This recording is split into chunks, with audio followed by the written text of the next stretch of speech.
4 choses de Mila Kunis à propos de Dieu qui vous choqueront.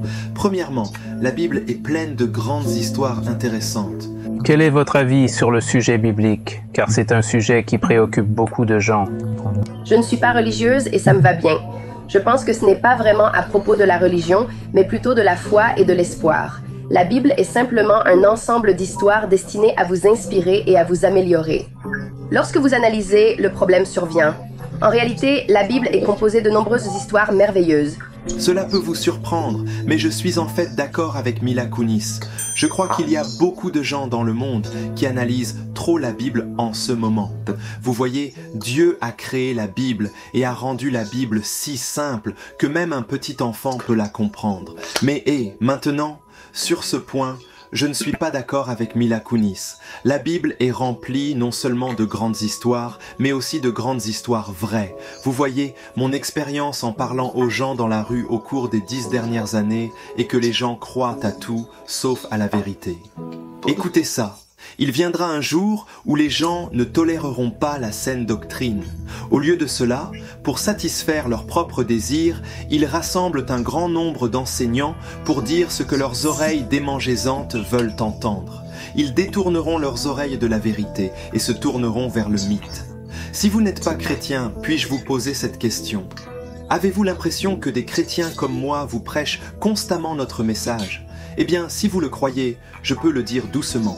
Ce ne sont pas seulement les chrétiens qui prêchent le message. Les non-chrétiens prêchent aussi leur message.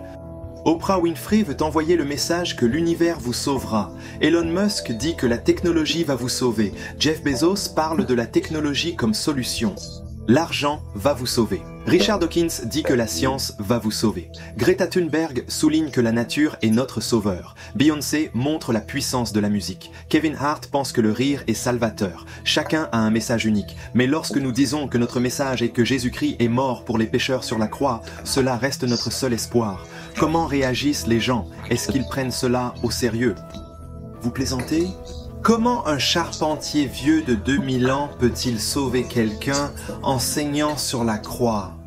Pourtant, la Bible dit que tout dépend du moment où Jésus-Christ crie. C'est fini.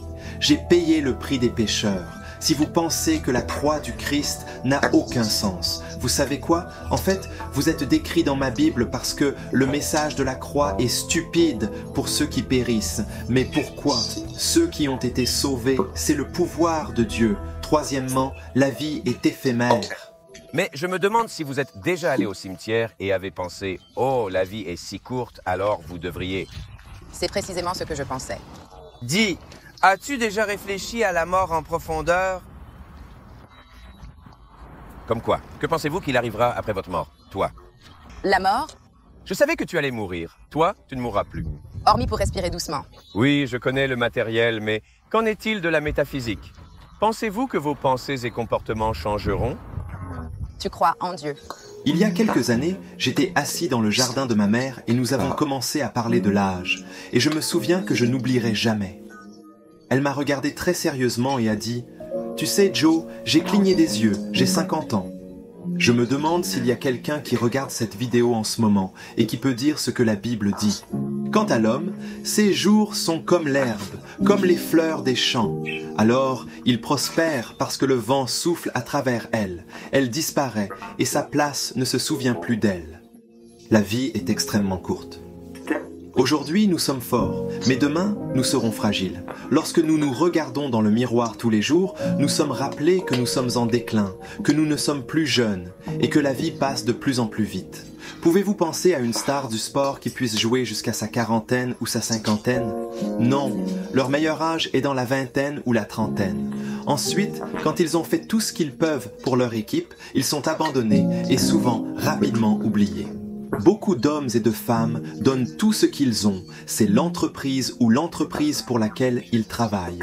Puis quand ils atteignent 5060 ans, la retraite devient un stress énorme pour eux parce qu'ils ne peuvent pas suivre le rythme rapide de ce monde en constante évolution. Mon cher ami, tu n'as pas besoin que je te dise que tu es vulnérable. Dans 100 ans, chacun de nous pourrait être oublié. Mais si nous croyons en le Seigneur Jésus-Christ, si nous conduisons les autres vers lui, la Bible dit que nous brillerons comme des étoiles pour toujours. puis-je vous demander, avez-vous consacré votre vie au Dieu éternel? Quelqu'un a-t-il remarqué que lors de l'interview avec Craig Ferguson, quand il a posé une question sur la mort à Mila Kunis, elle a changé de sujet. Elle a demandé si on croyait en Dieu. Maintenant, je ne suis pas sûr, mais peut-être a-t-elle utilisé cette question car elle pense à ce qui se passera après la mort. Si Dieu est réel, alors il faudra lui faire face. Si elle rejette son Fils, ce que les chrétiens enseignent, elle serait en difficulté. Peut-être, mais je crois que chacun a une conscience. Nous aimons la réprimer, rendre Dieu insignifiant ou dire qu'il n'existe pas. Parce que sans Dieu, nous sommes sans responsabilité. En d'autres termes, il n'y a pas de juge éternel à craindre après la mort. Pensez-y. Si vous étiez un voleur de banque, achèteriez-vous une maison à côté du chef de la police de votre ville? Bien sûr que non, car vous seriez découvert. De même, les pécheurs qui n'ont pas cru au Seigneur Jésus-Christ veulent dire « Je veux m'éloigner de ce policier, loin de ce juge, car je ne veux pas me faire prendre. » En fait, certains disent même que la police, cet officier, n'existe même pas. Cela nous amène au deuxième point, la deuxième venue du Christ. Avez-vous foi en Dieu? Oui, je crois que je le sais. Et toi? Je ne sais pas. Je crois que la meilleure réponse serait que je ne sais pas. Je ne sais pas. Je peux dire honnêtement que je ne sais pas. Oui, je crois en certaines choses. Je ne pense pas que nous sommes le centre de l'univers. Non, je ne sais pas. Pensez à tout ce que je ne peux vous révéler sur le Christ ou le second avènement de Jésus, car je ne sais pas. Vous n'en savez rien. Mais il y a peut-être quelque chose dehors. Il doit y en avoir. Je pense... Mais je ne sais pas si vous êtes en haut ou en bas. Je ne sais pas si je le crois comme si vous allez au ciel ou descendez. Vous savez que je ne le crois pas. Je suis un vœu pieux ici, mais si j'avais le privilège de me tenir à côté de Mila Kunis et Craig Ferguson, je dirais probablement quelque chose comme cela. Mira, c'est facile, je sais que le film dans lequel vous avez joué s'appelle Black Swan, et il a remporté de nombreux prix. Eh bien, tout comme chaque cygne est un vilain petit canard, le message biblique est assez similaire. Vous voyez, chacun de nous est un vilain petit canard, mais le Seigneur Jésus-Christ peut nous transformer en un beau cygne. Voilà comment ça marche. Peu importe à quel point vous êtes attrayant physiquement.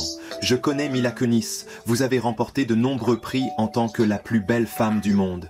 Et Craig Ferguson, je sais que beaucoup de femmes pensent que vous êtes un renard d'argent, mais notre apparence n'a pas d'importance. La Bible nous dit que nous sommes laids à l'intérieur. Il y a une laideur que personne ne voit sauf Dieu.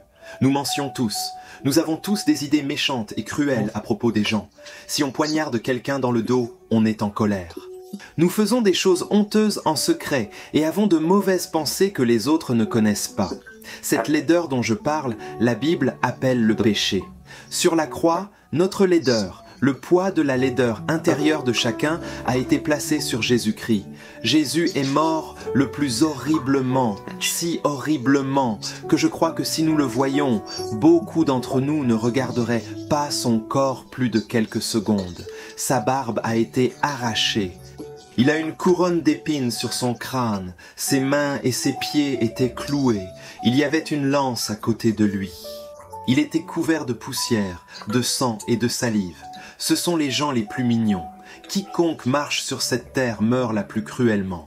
Mais même toute la laideur de la crucifixion n'est pas comparable à la douleur spirituelle de Dieu le Père qui a déversé toute sa colère.